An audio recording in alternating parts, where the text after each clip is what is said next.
Hello everyone, welcome back to our channel educational Aksh. कैसे हैं आप सभी? आई होप आप सभी अच्छे होंगे। आज हम करें हरियाणा जीके की सीरीज 3।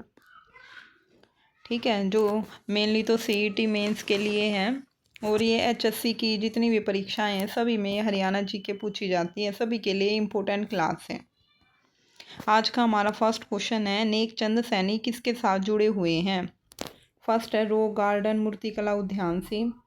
सेकंड है चंद्रावल, जो फिल्म थी, मूवी थी हरियाणवी, उसके साथ जुड़े हुए हैं। फोर्थ है सीप के मोती, जो एक साहित्यिक रचना है, उसके साथ जुड़े हुए हैं। या फिर लाल पसीना उपन्यास है, उसके साथ जुड़े हुए हैं। तो इसका करेक्ट आंसर हो जाएगा रॉक गार्डन मूर्तिकला के साथ नेकचंद सैनी जुड़े हुए हैं।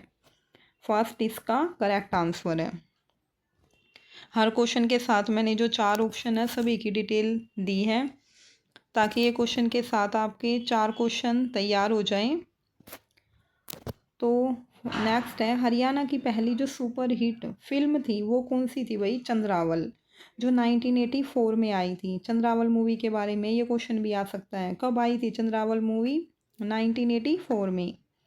और जो सीप के मोती हैं वो किसकी रचना है? हेमराज निर्गम की रचना है वो। नेक्स्ट है, लाल पसीना जो उपन्यास है वो किसका है? अभिमन्यु अनंत का है, ध्यान रखना आप। नेक्स्ट है, रॉक गार्डन कहाँ पे है? ये चंडीगढ़ में रॉक गार्डन आप सभी ने देखा ही होगा। ठीक है, नेकचंद सैनी से जुड़े हुए हैं। अब की बार मैंने हाइलाइटर लगा दिए हैं ताकि आपको अच्छे से समझ आ जाए। हरियाणा के हिसार जिले में कौन सी झील है? ये हमारा सेकंड क्वेश्चन है। फर्स्ट है कर्ण झील, सेकंड है ब्लू बर्ड झील, थर्ड है तिलियार झील और फोर्थ है टिक्कर ताल झील। और मेरे से पहले आप आंसर देने की कोशिश किया करो कमेंट बॉक्स में या अपनी किसी नोटबुक पे ही, ताकि आपको पता चल जाए आपकी कितनी तैयारी है। तो इसका करेक्ट आंसर हो जाएगा भाई, आंसर सेकंड, ब्लू बर्ड झील। कहाँ पे है? हिसार में। और एक क्वेश्चन और है इसके साथ, देखो, ब्लैक बर्ड झील कहाँ पे है? हांसी में। दोनों में कंफ्यूज मत हो जाना। ये तो कौन सी थी? ब्लू बर्ड झील। ये कहाँ पे है? हिसार में। और ब्लैक बर्ड झील कहाँ पे है? हांसी में। दोनों का डिफरेंस ध्यान रखना। कर्ण झील कहाँ पे है? करनाल में। कैसे कर्ण, कैसे करनाल। और तिलियार झील कहाँ पे है? रोहतक में। टिक्करताल झील कहाँ पे है? पंचकुला में। ये सारी झीलें याद कर लेना, ये क्वेश्चन हमेशा यहाँ से पूछा जाता है। नेक्स्ट क्वेश्चन है, विनोबा भावे के संदेश जनता तक पहुँचाने के लिए कौन हरियाणवी कवि मधुर गाने गाते हैं? ठीक है, फर्स्ट है पंडित नेकीराम, सेकंड है ईश्वर चंद्र पांडे, थर्ड है भाई परमानंद, फोर्थ है उदय भानु हंस। तो इसका करेक्ट आंसर हो जाएगा आंसर नंबर थर्ड, भाई परमानंद। कि विनोबा भावे के जो संदेश है वो जनता तक पहुंचाने के लिए जो हरियाणवी कवि है वो है भाई परमानंद। आंसर नंबर थर्ड इसका करेक्ट आंसर है। अब चारों के बारे में बताती हूँ मैं आपको। पंडित नेकीराम शर्मा है जो, उनका जन्म हुआ था भाई 4 सितंबर 1887 को। कहाँ पे हुआ था? भिवानी जिले के कैलंगा गांव में। भिवानी जिले के कैलंगा गांव में हुआ था। उनकी साहित्यिक पत्रिका थी संदेश। ये इम्पोर्टेंट है कि जो साहित्यिक पत्रिका है संदेश वो किसके द्वारा लिखी गई है, ये क्वेश्चन बनता। तो वो लिखी गई है पंडित नेकीराम शर्मा के द्वारा। और पंडित नेकीराम शर्मा को ही हरियाणा केसरी कहा जाता है। देखो कितने इंपॉर्टेंट क्वेश्चन बने हैं यहाँ से, कि हरियाणा केसरी के नाम से किसको जाना जाता है, ये क्वेश्चन बन गया। तो हरियाणा केसरी के नाम से कौन जाना जाता है? पंडित नेकीराम शर्मा। नेक्स्ट है, उदय भानु हंस का जन्म हुआ था 2 अगस्त 1926 को, पंजाब पाकिस्तान में हुआ था। उनकी रचना है हिंदी रुबाइया। ठीक है, और 1952 में प्रकाशित हुई थी। हिंदी रुबाइया कब प्रकाशित हुई थी? 1952 में। और उनकी और रचनाएं हैं संत सिपाही, देशों में देश, हरियाणा, शंख और शहनाई। ये सारी रचनाएं किसकी है? उदय भानु हंस की है। को किसी भी एक रचना का नाम दे के पूछ लेंगे ये रचना किसकी है। और भारत सरकार ने भाई परमानंद की स्मृति में डाक टिकट जारी किए हैं। यह भारतीय स्वतंत्रता संग्राम के महान क्रांतिकारी थे। महान क्रांतिकारी स्वतंत्रता संग्राम के कौन थे? भाई परमानंद। आई होप ये क्वेश्चन आपको समझ आ गया होगा। वैसे आप इसको डिटेल में अच्छे से लर्न कर लेना। नेक्स्ट क्वेश्चन है, राष्ट्रीय डेयरी अनुसंधान केंद्र की स्थापना करनाल में कब की गई? ये क्वेश्चन तो आई थिंक आपको आता ही होगा। फर्स्ट है इसका 1950 में, 1955 में, 1960 में या फिर 1996 में। तो इसका करेक्ट आंसर हो जाएगा भाई आंसर नंबर सेकंड, 1955 में की गई थी।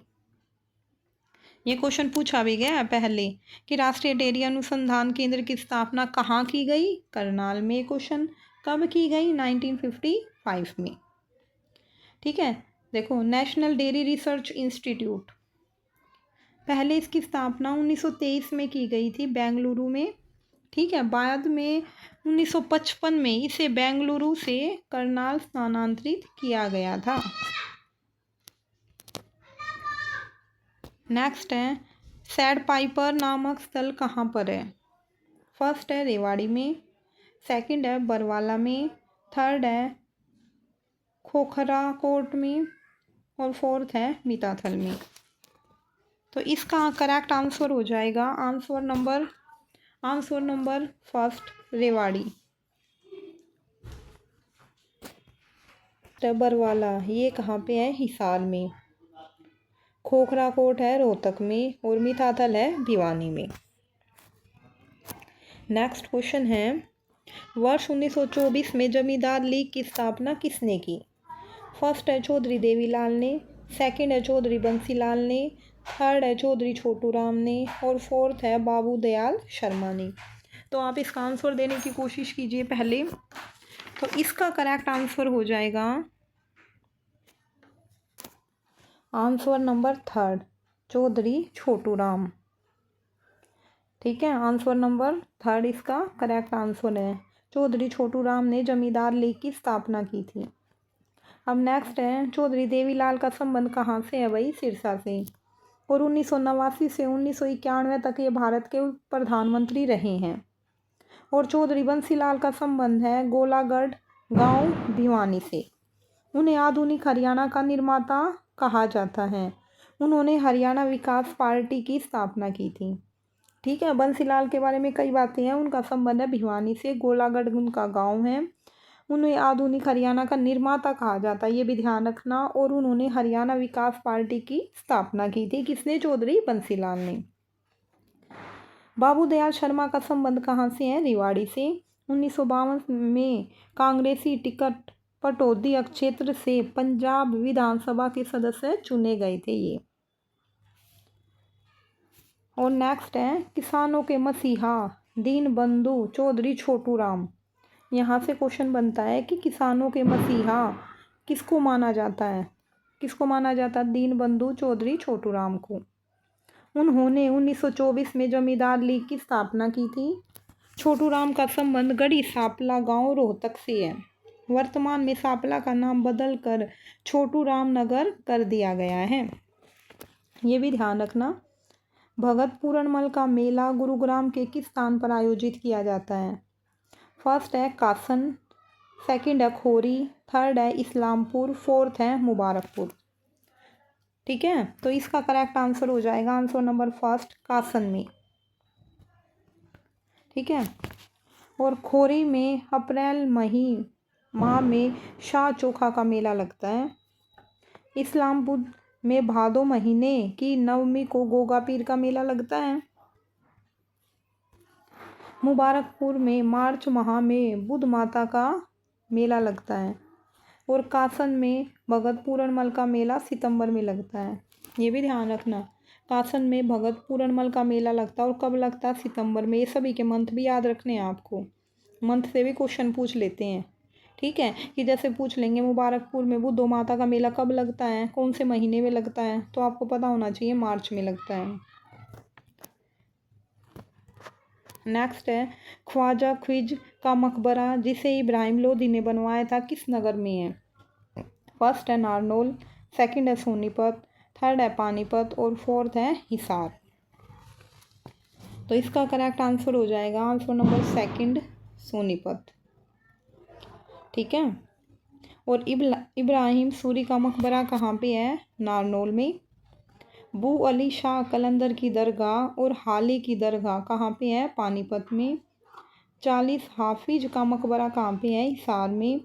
खरीज का मकबरा है सोनीपत में। यह पठान शैली से निर्मित है। नेक्स्ट है भाई, किस मेले में लोग अपने पूर्वजों का पिंड दान का अर्पण करते हैं? कौन से मेले में करते हैं?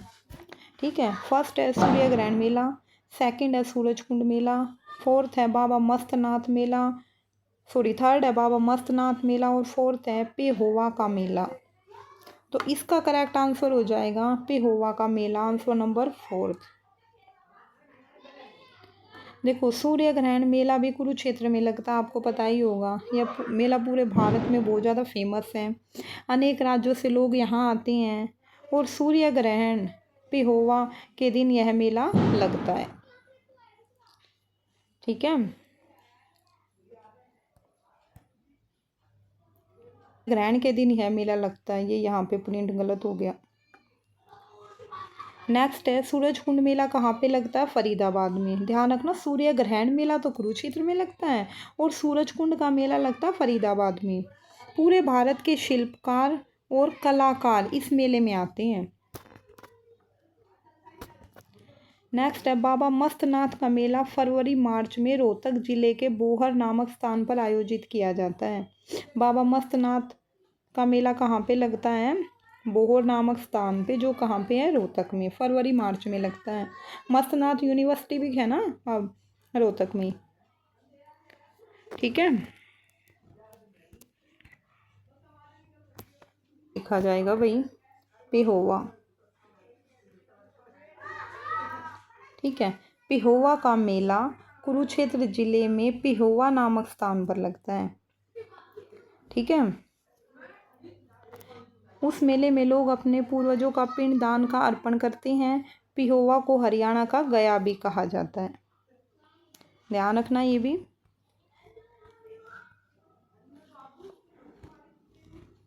नेक्स्ट है उदय भानु हंस की प्रिय विद्या कौन सी है?